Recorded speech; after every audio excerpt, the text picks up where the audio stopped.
Pretty much every sport in America has some sort of racist past. It's just a matter of like how horrible or weird was it. Whether it be just not allowing certain races to play at the highest levels, or my favorite is that the NCAA actually banned dunking in basketball for a while. Right? Largely because people were like, oh my God, those tall black men are dunking on our white boys. Like it's literally part of the reason Kareem Abdul-Jabbar perfected his skyhook. Because a bunch of baby-brained assholes that jerk off to the idea of segregation were like, that's not the beautiful game I know. But we're not talking about basketball today. Instead, we're talking about baseball. Because now some 75 years after the sport's desegregation, Major League Baseball is finally correcting its racist past, with the organization now including games from the so-called Negro leagues in its official records. And so what that means is in total, you've got 7 professional Negro leagues comprised of 2,300 black and Latino players from 1920 to 1948. Many of whom, by the way, have long been considered among the greatest of all time by fans, with 35 players actually eventually entering the Hall of Fame. And all of that, of course, going back to the historic moment when Jackie Robinson crossed the color line in 1947 by playing for the Brooklyn Dodgers in a major league game. And so then, as more non-white players followed him, the Negro leagues disappeared. But for decades, their history was either ignored or they were treated as separate from the history of regular baseball. But interestingly, after the murder of George Floyd, the MLB recognized the Negro leagues as having major league status. So notably, their stats weren't actually integrated with the existing MLB records, though that is until now. Which means that because of this data being added back in, we're going to see black players knocking down white legends like Babe Ruth and Ted Williams from their pedestals. With Josh Gibson, for example, taking the career slugging percentage and other records from Ruth, as well as the career batting average record from Ty Cobb. And others like pitcher Satchel Paige, center fielder Cool Papa Bell, and slugger Cristobal Torriente are expected to surpass white players on the leaderboards as well. And with all this, we saw the president of the Negro Leagues Baseball Museum telling WGN News. But the likes of Monty Irvin and Larry Doby, who spent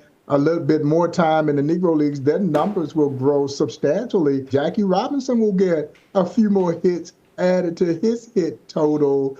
But you'll also see names like Bill Greason, who is still with us. He'll be 100 years young this year. Willie Mays picks up, well, yeah, he will. He'll pick up a few more hits because he was there in 1948. So these updated stats, they're only one way that black history is now being fully appreciated. For example, a new virtual reality game called Barnstormers lets you play in the Negro Leagues alongside the legends that we've been talking about. Also, MLB The Show on PlayStation, Xbox, and Switch recently unveiled a Negro Leagues game mode. And you've also got a new documentary about the history, as well as replica jerseys and caps from the era becoming increasingly popular. And as one might expect, the reactions to this have been mixed. To just use one post from the MLB on X as an example, you saw drastically different popular reactions to this side by side. Right, some saying not a fan of this. We understand they weren't allowed to play and that sucks, but they didn't account these stats in the majors and it shouldn't count towards MLB records. But this right next to great move by MLB. You can't accurately portray the history of baseball without including these players in their stats. Some of the best players ever in the sport who were sadly denied the opportunity at the time. Long overdue. But then finally, others landing in the middle saying, this is something I don't know how to feel about. Like, I understand how there were super talented players in the Negro Leagues, but